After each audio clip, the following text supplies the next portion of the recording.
እርሱም መዝጊያ መለሰኝ። እነሆ ውሃ ከቤቱ መድረክ በታች ወደ ምስራቅ ይወጣ ነበር።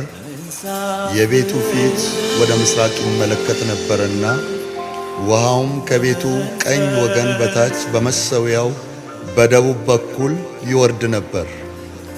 በሰሜኑም በር በኩል አወጣኝ። በስተውጭም ባለው መንገድ ወደ ምስራቅ ወደሚመለከት በስተውጭ ወዳለው በር አዞረኝ። እነሆ ውሃው በቀኙ ወገን ይፈስ ነበር።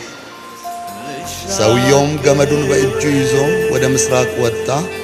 1000 ክንድ ለካ፣ በውሃ ውስጥ አሻገረኝ። ውሃው እስከ ቁርጭምጭምት ደረሰ። ደግሞም 1000 ለካ፣ በውሃ ውስጥ አሻገረኝ። ውሃው እስከ ጉልበት ደረሰ። ደግሞም 1000 ለካ፣ በውሃ ውስጥ አሻገረኝ።